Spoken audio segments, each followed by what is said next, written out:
had to cancel our March meeting, face-to-face meeting with Jim Simpson, but he is going to be doing this on video. We're going to stream it on Facebook, and we'll be putting it on YouTube.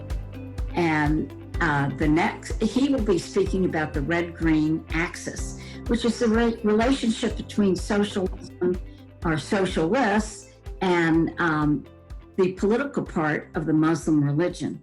I talk about the red-green axis, which is a collusion between the Reds, which are socialists, the communists, the radical left, in fact, the entire left in this country, and the Islamic radicals, most prominently represented in the United States and around the world by the Muslim Brotherhood and its various thousands of subgroups. And the most prominent one that we know about in the United States today, that most people know about, is the Council on American Islamic Relations. And I'm going to talk some about that. But first, let's some of you know this already, but my Indian name is Long Wind because I am 1/30,000th Cherokee, and I share that brotherhood with my sister, Elizabeth Warren, otherwise known as Slinging Bull. And I have to remind you of that because, as you can probably already tell, I tend to be somewhat long-winded. And I've only been given like 25 minutes to speak today, which is horrible. Anyway, so here's the red.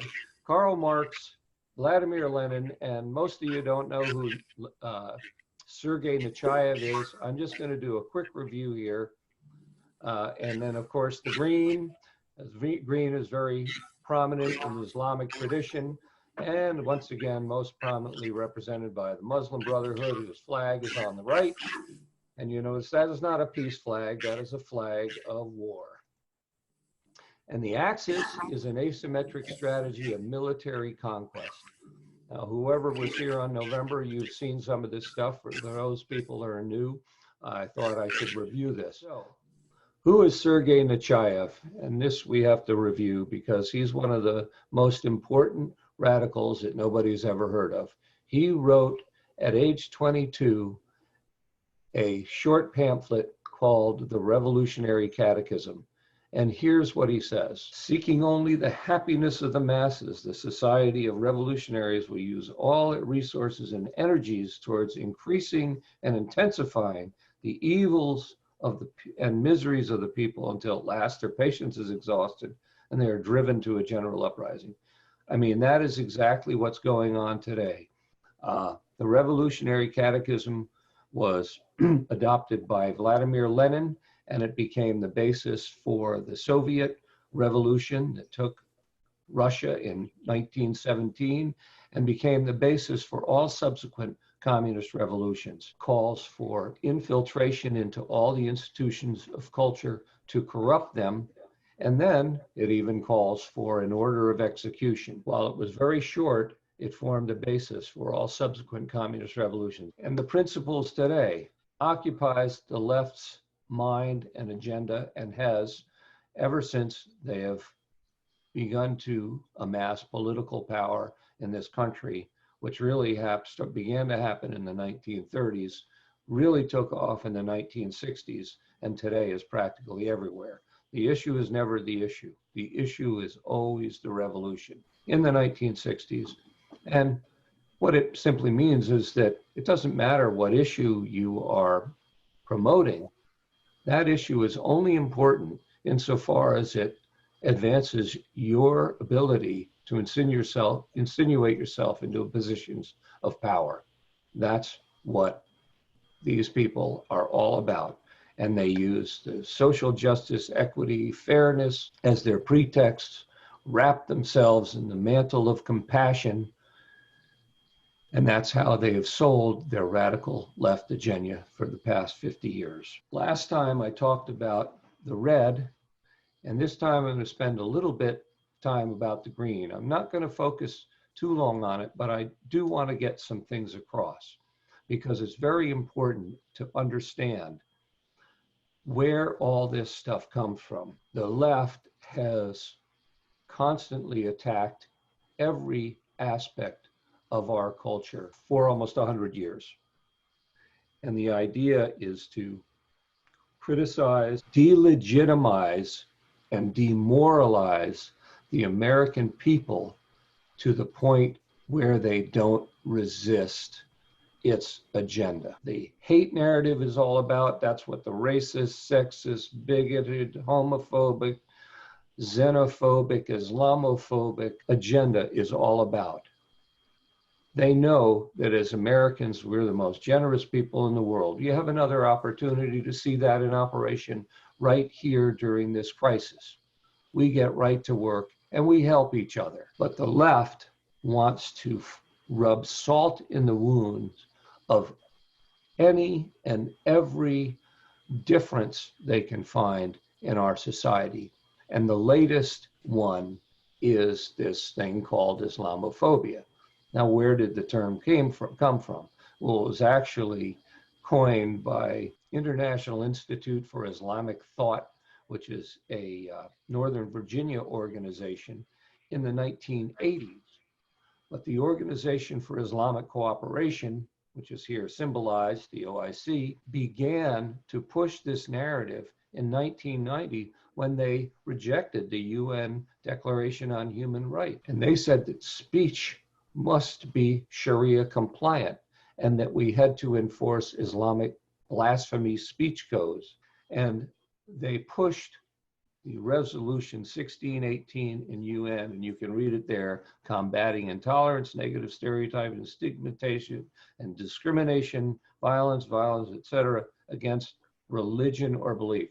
Well, were they talking about Christianity? No, they were talking about specifically Islam. And the idea is to silence our voices against Islam. And America has been promoted forcefully by the Council on American Islamic Relations. This guy, Issam Omish, is a CAIR member, and he describes what the following terms are as Islamophobic. If you use any of these terms, doesn't matter if it's realistic, doesn't matter if it's exactly what's going on, you're an Islamophobe. You can't call it Islamic terrorism, can't call it violent jihadism, any of those terms, and you're an Islamophobe. So basically, shut up. You can say no. Council on American Islamic Relations, it does not represent Muslims.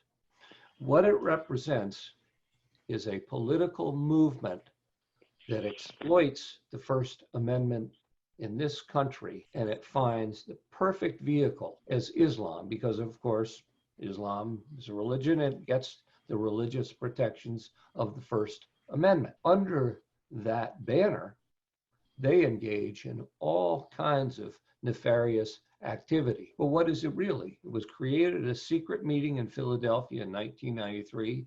It's the U.S. branch of the Palestinian terrorist group Hamas. It's an unindicted co-conspirator in the Holy Land Foundation terror financing trial, and it is a prominent Muslim Brotherhood group. And the tactics it uses are lawfare, defamation, fraud, fake hate crimes, painting a mosque with Nazi symbols or anti-Islam hate speech. They do it themselves, and then they come and photograph it and report it. And of course, the news reports it as reality. But there's just a few examples. Here's a few more. CAIR supports terrorism. I don't care what they say about it. And these are members of CAIR who have been sentenced to or been found guilty of terrorism. Here is Nihad Awad, the director of CAIR, admitting he is part of Hamas. And the key here is that he used to be part of the PLO, the Palestine Liberation Organization, which was a communist organization.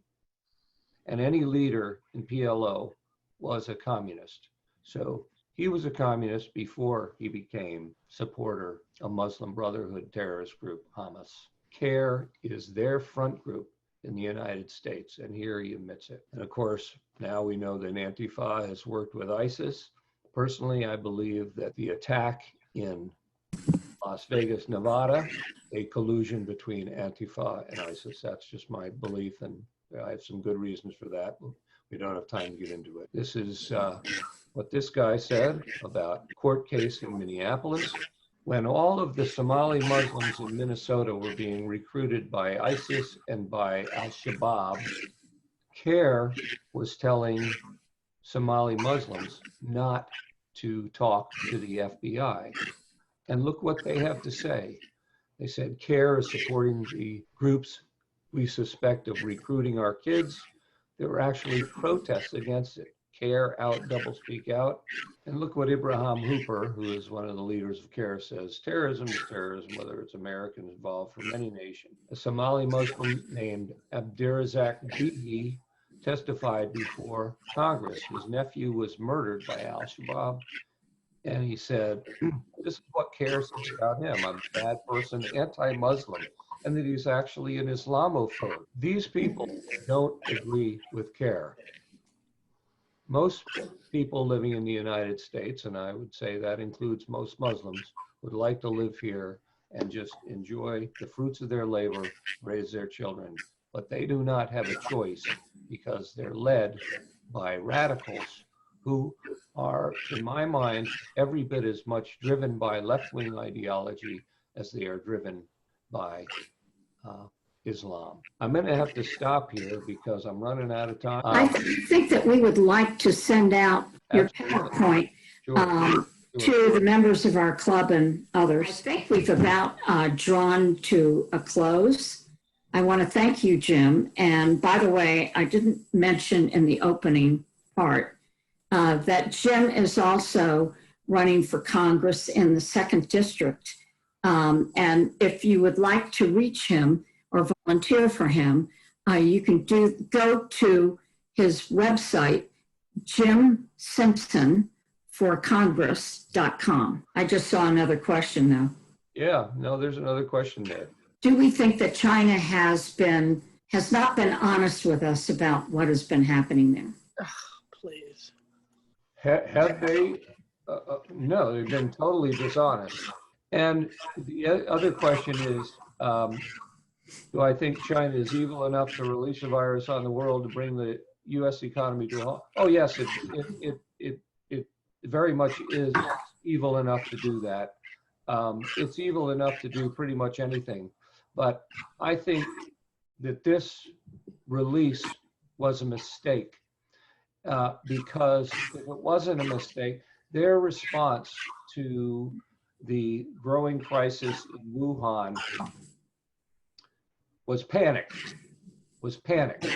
You saw the police state in action there, clamping down, dragging people out of cars, putting people in jail, forcing people to stay in their apartments.